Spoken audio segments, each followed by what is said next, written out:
The views and opinions expressed on any program are those of the producers and/or the persons appearing on the program and do not necessarily reflect the views and opinions of FRC Media, Bristol Community College, or the City of Fall River.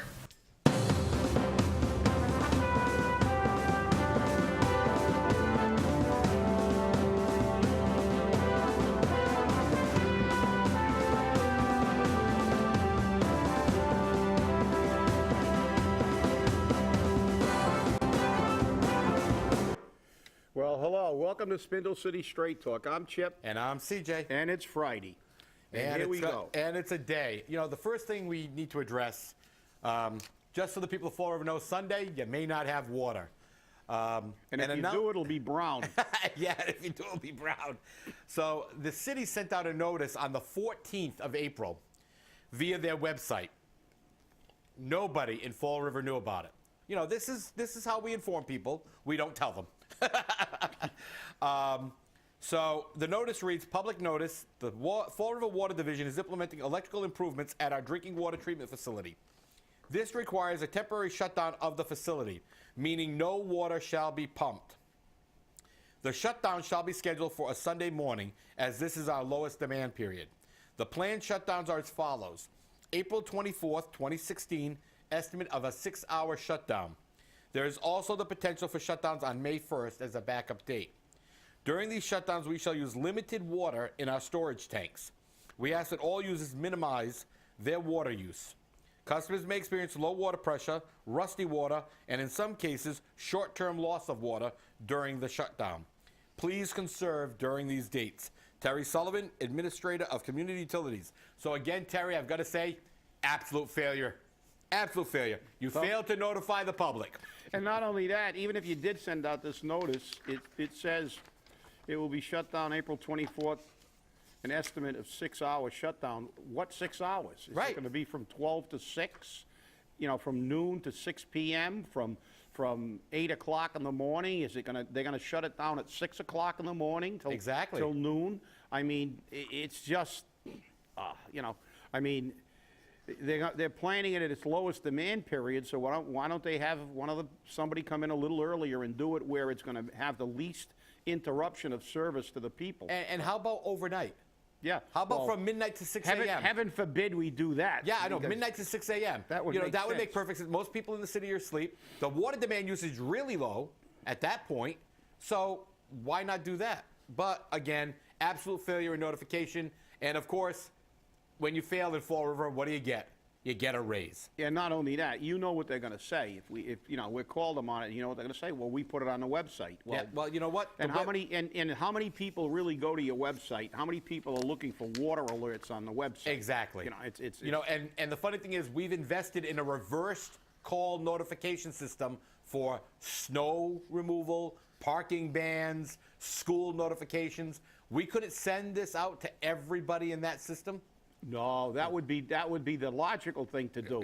That's the last thing we ever do. That would make sense. So that's right. But so thank you again, Terry Sullivan, for once again failing the people of Fall River. You know, I got a phone call after the Tuesday night debacle, known as now we're gonna call it the applause cessation movement, or the pom-pom destruction movement. And people are saying, you know, they can't do this. It's a violation of my First Amendment rights, et cetera, et cetera, et cetera.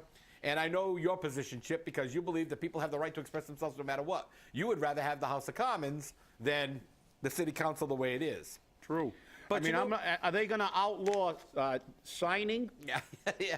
Well, I know they're trying to outlaw one of them, and it appears somewhere between these fingers. Yeah, yeah.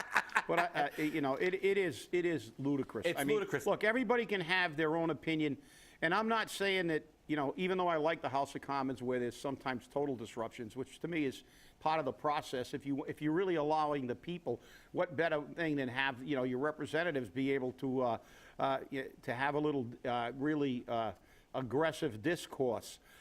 But you know, they keep trying to make this thing like it's a church, when it's the house of the people. That's my opinion. I'm not saying, you know, but the fact is, I don't understand why This is the House of the people. They're conducting the business of the people. They're the representatives of the people.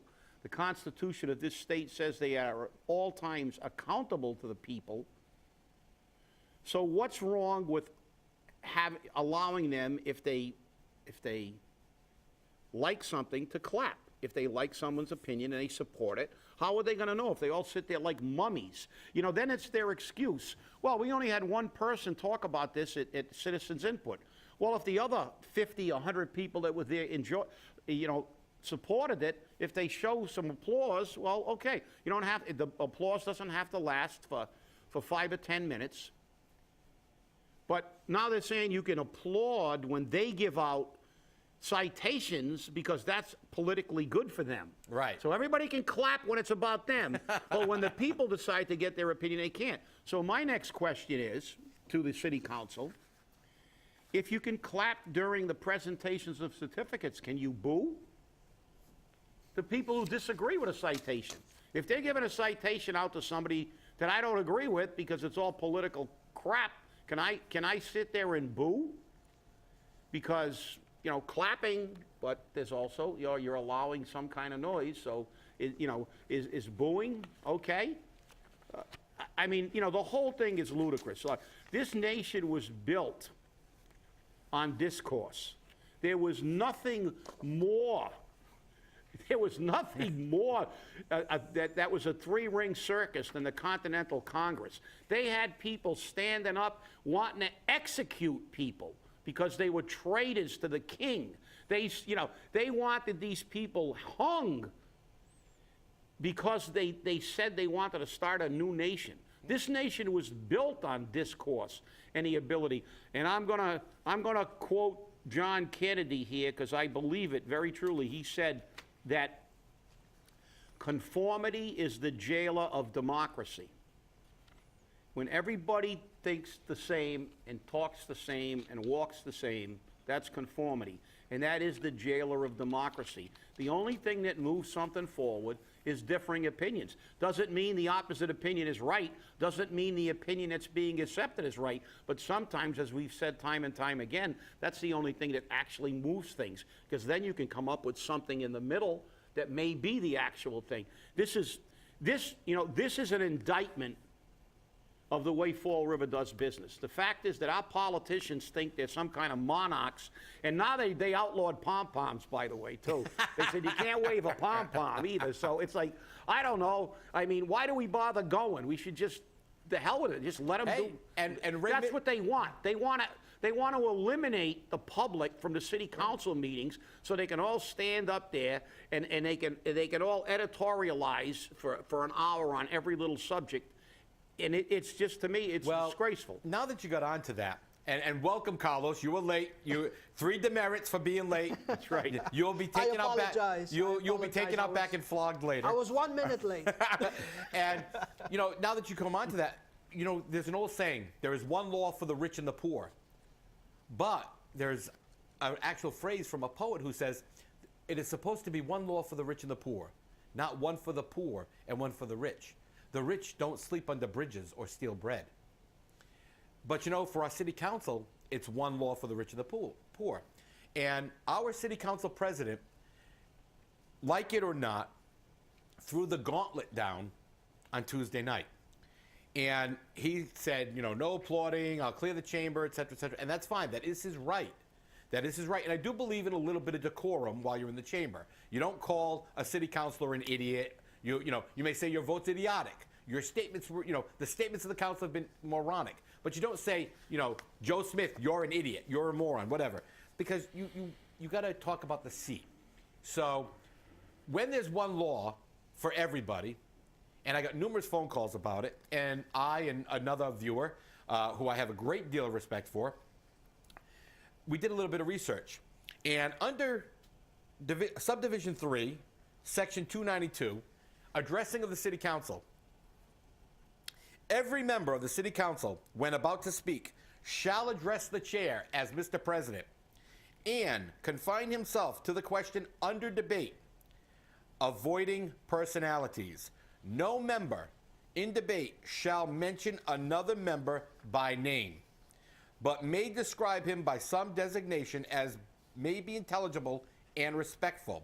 No member shall speak or vote out of his place without leave of the president. Hence why we use counselor in seat 1, counselor in seat 2, counselor in seat 3. Now, I'm going to take this one step further. Okay? No member of the city council while speaking shall be interrupted by another except by a call to order or explanation. And there is a restriction on the number of speeches under 294. No member of the city council shall speak on the same question more than once until all members choosing to speak shall have spoken. How many times have we heard these 3 ordinances, 3 pieces of law violated? Well, the gauntlet was thrown down, and now the people want to throw down their gauntlet. And somebody's got to give in here because this is going to be a problem. Under Section 1-15, general penalty, any person who violates a provision of this revision or of any ordinance of the city, whether included in this revision or hereafter enacted, whereby any act or thing is enjoined or prohibited or required, shall, unless other provision is expressly made upon conviction, be liable for a penalty not exceeding $300 for each offense. This section shall not preclude the city from proceeding to restrain the violation of any provision of this revision or other ordinance of the city by injunction where such proceedings is more appropriate. Each day a violation continues shall constitute a separate offense. And also that can be reviewed under revision ordinances of 1988, sections 1-13, and Mass State Law, Mass General Law, Chapter 40, Section 21, and Section 21D. So, every time Councilor Pereira says, and Councilor Mitchell and I, $300. When Sean Kadim says, I recognize City Council Chair number 1, Joe Smith, whatever, $300. So I went to the city clerk. I said, who's responsible for finding this? Oh, that's the Florida Police Department. Well, they're not doing their job. I said, what if the Florida Police Department doesn't want to do it? Well, then you have a problem. Why is the law applicable to us, but not applicable to them? So the gauntlet has been thrown down, and the people are asking the questions. The other issue that people are now having, because again, Sean Kadim, you did this. You threw the gauntlet down. You have signs outside of the city council chamber. It says, no food or drink. Yet, Linda Pereira brings in a coffee. The city clerk brings in a coffee. Everybody has candy on their desks. You have the rule, no food or drink, yet you violate them. There are allegations that a city councilor has been, usually utilizing his position to obtain services from the city at no cost to himself. There are allegations of it, and allegations are just that. They're allegations. It doesn't mean they're proven, doesn't mean they're right, doesn't mean they're wrong. And that's why I'm not naming names here. But you know what? The gauntlet was thrown down. Somebody has got to stop. This can create a massive storm that nobody wants to have. So remember, the people's freedom of speech is there, and there is decorum. And just so the people who are watching this know, the city council president does have the authority to ask that a disruptive individual be removed, and that individual can be charged under Mass General Law for disruption of a meeting. Now, if the entire room breaks out and starts clapping, what are they going to do? Arrest the entire city council chamber? This is going to be an interesting scenario to see how the people taking back their government actually works. Let me add this, because I already expressed my opinion about clapping at the city council. But with that being said, and every time that we talk about the issue of clapping, we talk about the booth, we talk about people calling names. This is nothing to do with those. The only thing we need to talk about here is clapping. And 2 seconds, 3 seconds of clapping is not going to stop a meeting from happening. It's not even going to disturb whoever is talking. Okay? So that's what we need to concentrate. And last night, I had to watch twice the meeting when the councilors were talking about the clapping, so I could understand they didn't know what they were voting on. They were total lost. because they start throwing so much stuff into the table that they got themselves lost when it comes to vote. And they had 2 motions on the table voting at the same time. That's how lost they were. So, and kudos goes to seat number 2 and seat number 8 that really speak in behalf of the people's voice. All the others use an excuse to hide their votes under the president. That's what they did when seat number 3 gives all the authority to Mr. President, I will do whatever you want me to do. All the other that went and follow seat number 3 just gave up their votes. So we know they are against clapping on the chamber. So what I would like to see is from seat number 1 all the way down to seat number 8, how they voting on the clapping and not hiding themselves behind the president. Well, you know, Carlos, you're right, but the fact is, what really disturbs me about that whole scenario was they're talking about decorum and they're talking about proper behavior, and the first order of decorum at a meeting is adherence to the rules of order, and they never do. I mean, the fact that what you just said, we had a motion that was, you know, the councilor in seat number 3, who was a past council president, and he was actually, him and 4 other people were thrown out because they were so dictatorial during that period that the public got really upset. But he apparently that's his philosophy. When you're the president, you're in absolute power. But he made a motion while there was a motion on the floor. Mm-hmm. You can't do that. You know, there are priorities of motions. You know, and we've said this, I don't know how many. Let's not beat that dead horse already. How many, yeah, well, I mean, how many hundreds of times have we said that the city council's adherence, and even though Cushing's rules of order is a lot more lax than Roberts or Atwood's, they never adhere to that. They debate on non-debatable motions. They interrupt motions and put another motion. They amend motions and don't vote on the amendment before they put it on the motion, then vote on the motion as amended. I mean, look, so they're telling us that we're destroying the decorum when they don't even have any decorum. They run a meeting basically as they see fit. Then we have bickering between city councilors, but that's okay. And as you said, we're not talking about, look, it's the president's job to maintain order. Mm-hmm. Oh, order. And we don't want to take that away from him. And we're not going to take it away from him. He has that right. As you said, if somebody speaks and they like it and people clap, for a minute or so, or, 30 seconds, so what? Okay, and we're not saying they can get up and start screaming obscenities and, then you're going to have them arrested. Mm-hmm. But the fact is, this is what bothers me, and you can disagree with me out there. You can say that this is no longer the house of the people. It's their, they are monarchs, they are in control, and we are not. They are not answerable to us. We are answerable to them, which is what they're saying. And I don't agree with that. The Constitution of this state, the Constitution of this nation, says that the people run this government, and for the people to be able to show their reaction, what are they going to do?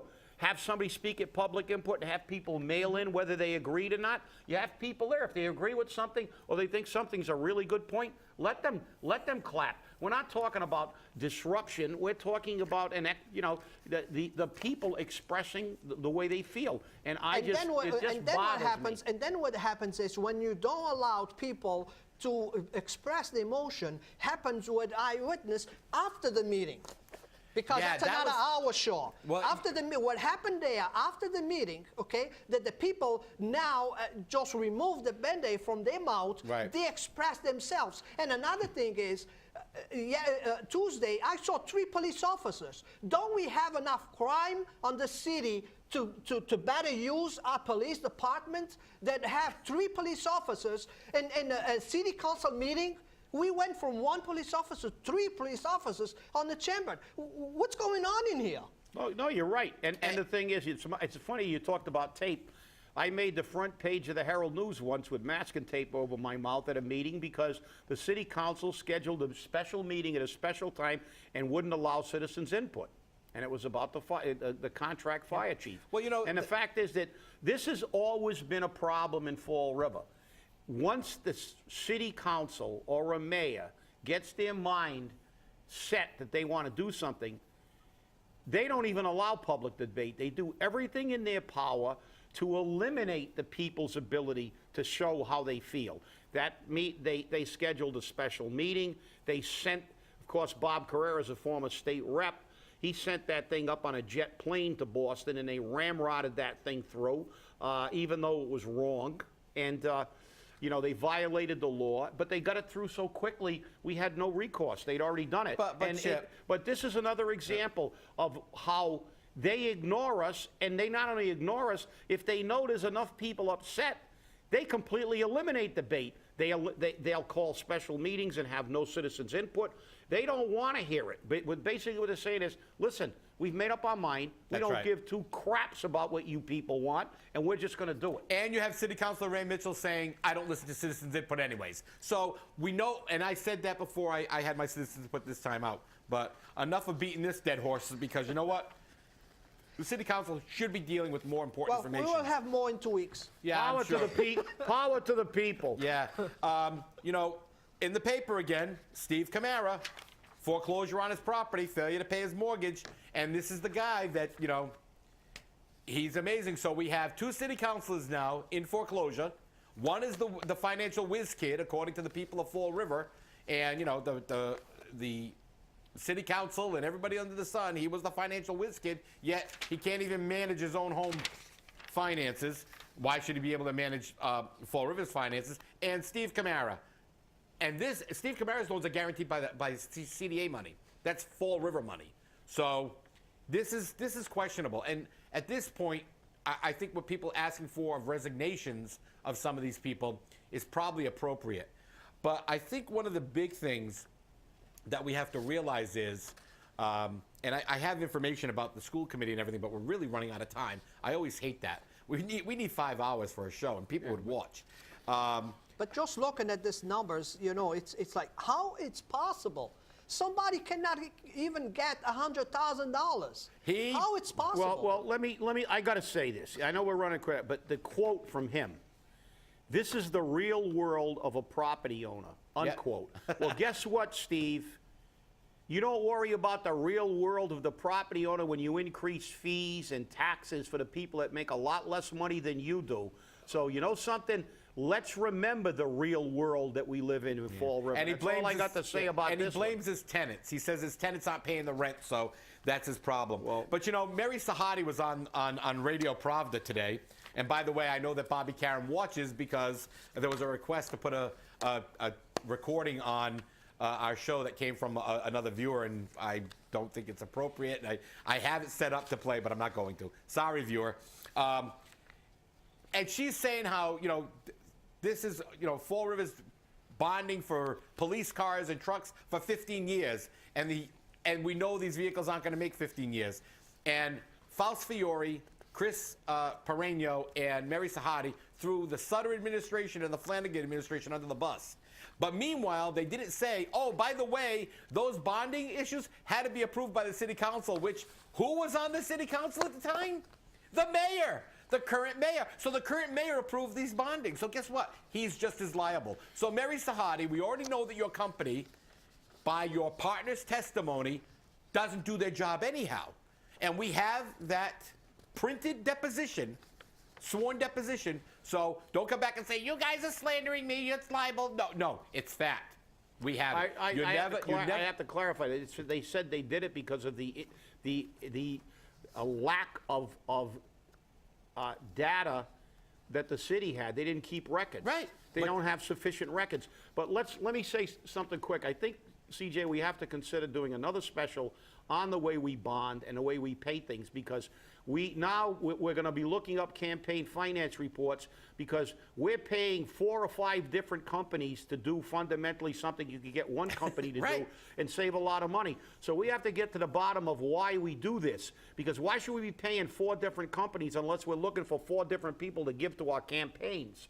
And why are we bonding and only paying the interest and never paying the bond, and then we rebond to pay that bond? So in actuality, we never have paid any of these things off. No, we haven't. We're still paying, 30 years later, and we have to ask, as Steve Camara said, in the real world, we can't do that. We can't continue to run up credit cards and never pay anything off forever.